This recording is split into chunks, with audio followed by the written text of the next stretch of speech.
Hello, Booktube, and welcome to another weekly reading vlog. Well, it's been another busy week with work and kids, but I did manage to squeeze some reading in, and I will talk about that a bit. I'm still getting over a bit of a cold here. I don't know if you can still hear it in my voice. You probably can hear it, right? I can definitely feel it. Yeah, sorry about that. It is what it is. My voice is still recovering. I actually filmed a video last night. That's last night, Vietnam time, on the storm before the storm with my scratchy voice and all, which I feel a little bit bad about because it was a really good book and it maybe deserves.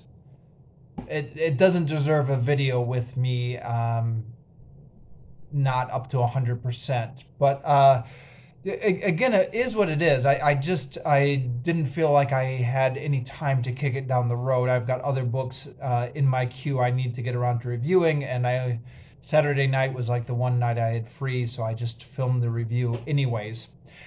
I'll link if you missed it, I'll give a link to it in the description down below.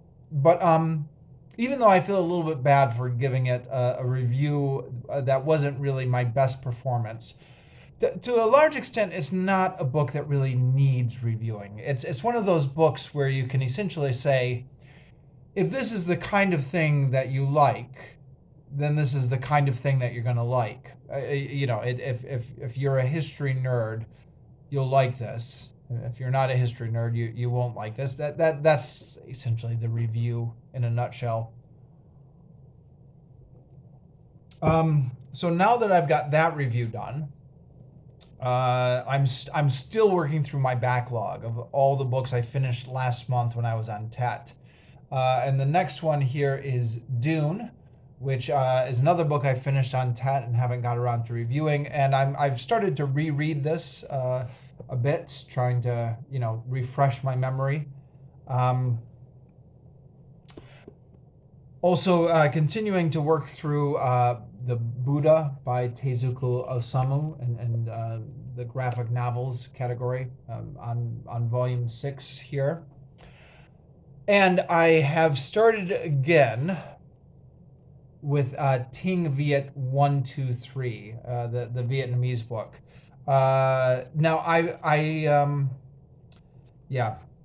Last year I started studying Vietnamese hard at the beginning of the year, New Year's resolution and all that.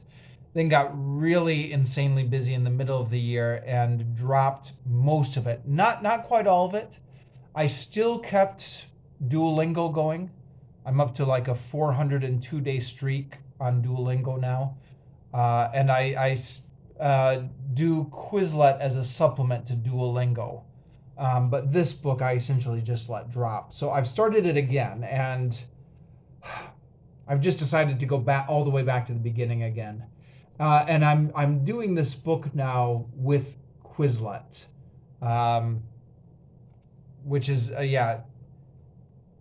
something I had avoided doing before, but something I'm going to try is just doing Quizlet to help me with this book. So this is back in the rotation now. We'll see how long that lasts. But yeah, the bulk of my reading, again, was from Journey to the West, Volume 2, and I'm up to Chapter 31 now. So I'll try and talk about what happened this week in the chapters I read. So where we left off last time. Let me back up. There's a Buddhist monk who's traveling east to get the sacred scriptures. He is accompanied by a monkey, a pig, Friar Sand, who's some sort of spirit, and a dragon who has been transformed into his horse. So that's the gang who's traveling east. Where we left off last time, there was an evil demon who was trying to eat the monk. And the evil demon disguised himself as first a young girl, then an old lady, then an old man. And the monkey was the only one who recognized that it was an evil demon. So the monkey kept slaying it each time, or slaying the the mortal body that the demon was disguised in. And the monk kept being horrified because the monk thought that the monkey was killing innocent people. And something I forgot to mention last week, I think, when I was recounting the same part. The pig was kind of egging the monk on, just because the pig and the monkey have this kind of rivalry. So the monkey was trying to explain that it was really the demon, that it wasn't actually an innocent old woman. And the pig was saying, don't believe him, he's trying to trick you. See here, it really was an innocent old woman that the monkey killed. So the monk believed the pig instead and dismissed the monkey. And then the monkey went back to his mountains, his mountain kingdom. It's an island kingdom that has a big mountain on it. His island mountain kingdom, his mountain island kingdom. I don't know, but monkey goes back there. So that was what I recounted last week. So this week, with the monkey gone, the monk gets hungry and he sends off the pig to get some food. And the pig, after wandering around for a bit, just decides to take a nap. So then the monk sends Friar Sand off to look for the pig. And while those two are looking around, the monk wanders around by himself and he finds this big pavilion in the mountain. And he goes inside and it turns out there's an evil demon in that pavilion. This is another evil demon now. So the evil demon, once he realizes that a monk has wandered into his pavilion, captures the monk and says he's going to eat the monk. Excuse me, I drank too much water that time. The pig and Friar Sand figure out what's happening, and they go to rescue the monk, and they have this epic fight with the demon, which, as a lot of the epic fights that occur in this book, it's not really described in blow-by-blow detail. It's just described like they fought forever up in the sky. The pig was swinging his rake. Friar Sand was swinging his staff. The demon was blocking it. And it went on all day. And while that was going on, the wife of the demon approached the priest. So it turns out that the demon had kidnapped a princess from the land of Elephantia. Like elephant, but Elephantia. That's how it's translated in this edition. I'm not sure what the original Chinese would be. I'm not sure if that's a phonetic translation of the Chinese of the kingdom as it would have been rendered in Chinese, or if in Chinese it's something like elephant place. Anyways, she says, the demon kidnapped me 15 years ago, or something like that. Could you just send a message to my father telling him what happened if I can get you released? So she writes a message and she gives it to the monk, and then she talks to her husband. And she says, "Dear, I forgot to tell you, I made a vow that I have to be nice to monks. This is something I vowed to the gods. So could you please release the monk as a favor to me, your wife?" And the demon says, "Okay." And he says to the demon was getting the better of the pig and Friar Sand during this battle. So the demon says to them, "Okay, I'm going to let you all go as a favor to my wife." So they go on, and they eventually reach the kingdom of Elephantia, where they're presented to the king, and the monk gives them the letter from his daughter. And the king says, "Okay, well, we've got to rescue my daughter now that I know that she's been captured by the demon." The king had thought she had been dead all this time and had been in mourning for her. But now that he figured out she was captured by the demon, he decides to raise an army to rescue her. But then he finds out that the monk's two disciples, the pig and Friar Sand, actually are magical creatures. So he sends them back to capture the demon. The pig initially runs off by himself. He's so kind of full of confidence. But Friar Sand ends up joining him, and they barge back into the demon's palace. And the demon says, "Well, what are you guys doing here? I let you go and now you're coming back to fight again? What is this? So they have another big fight, and the demon is getting the better of them this time. And I think, actually, the first time they fought the demon, they were being helped by the local deities. But now that the local deities are not helping them, they're finding themselves no match for the demon. So the pig just runs off. He says to Friar Sand, you fight the demon, I've got to go take a shit. He actually says, go take a shit in this book. So Pig runs off and hides himself in one of the thickets and then just goes to sleep. And Friar Sand gets captured by the demon. And the demon actually is beginning to figure out what happened. He says, well, this doesn't make any sense. I let you guys go. Why did you come back? Did my wife put you up to this? And so Friar Sand makes up a lie to excuse his wife. He said, no, the wife didn't say anything. It's just that when we went back to the kingdom of Elephantia, the monk told the king that the demon had a wife who was a girl of such and such an age, and the king figured out on his own that was his daughter. So the demon says, well, okay, I'll go and sort this out myself. I've never actually presented myself to my father-in-law, the king of Elephantia, and made my introductions. So he disguises himself as a handsome young man to go over and talk to the king. And he comes over and he says, yes, I'm your son-in-law. The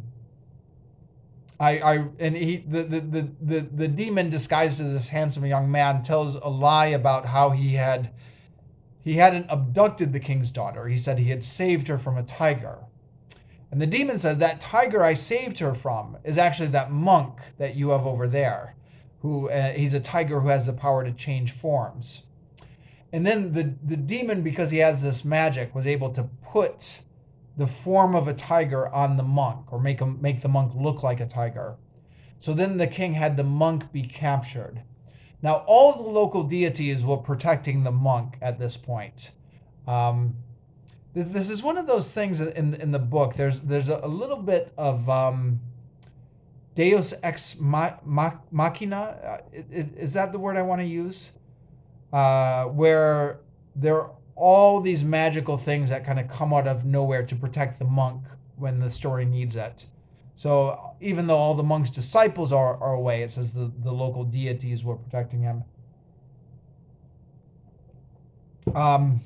So that they protected him from harm, but there was still a big battle, and then they finally managed to get the monk into the cage. Now, the horse is still left, and the horse is actually a dragon prince that had been transformed into a horse to accompany the monk on his journey. And this happened way back in Volume 1, where the dragon prince became the horse and joined the monk on his journey. And then since then, I was a little bit worried that the author of this book had forgotten that the horse was actually a dragon prince, because he doesn't do anything. He just acts as a normal horse, and you don't hear anything about him.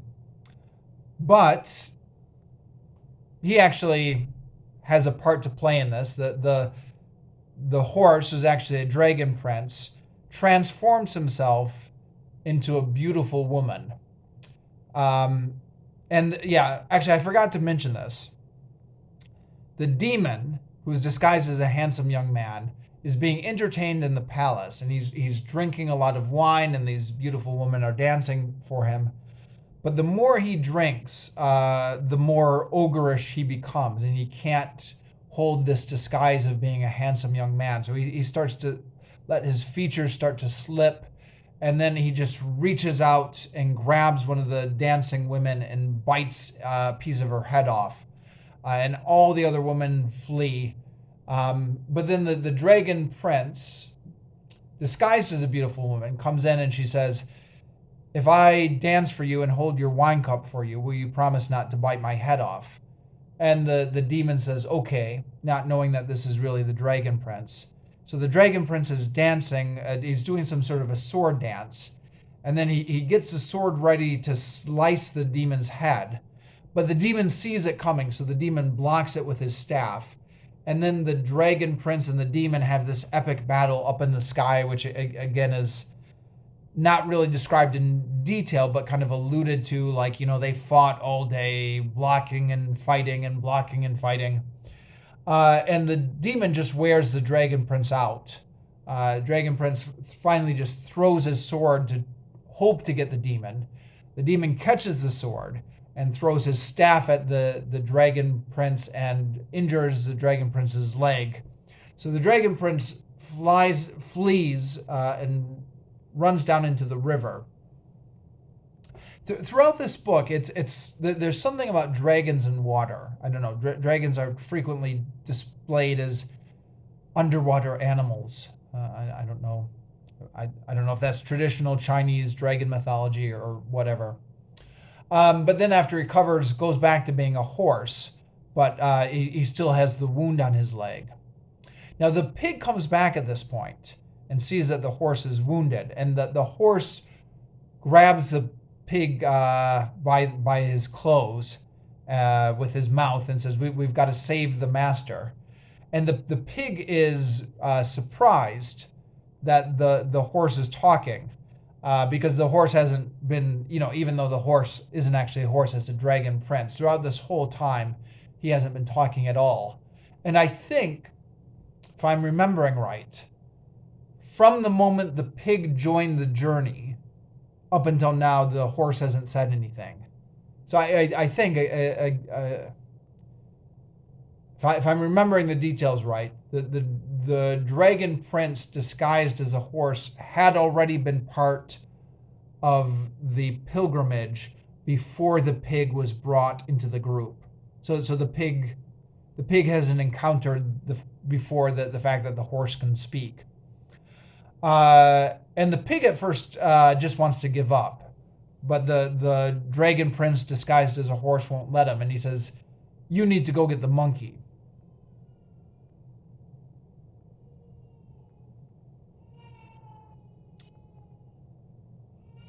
The baby's crying. I don't know if you can hear that. Can you hear that? Oh, no, maybe he stopped. No, there he goes again. Okay. I'll tell you what. I'm just going to finish here. Oh, no. Oh, no, there he goes again. Okay, I'm just going to finish here. That's enough. The pig goes to fetch the monkey. The monkey is still angry at how the pig treated him. There's a little bit of back and forth there, but finally the pig recruits the monkey to come back and fight against the demon, and that's as far as I got this week. So I'm just gonna have to stop here. Sorry.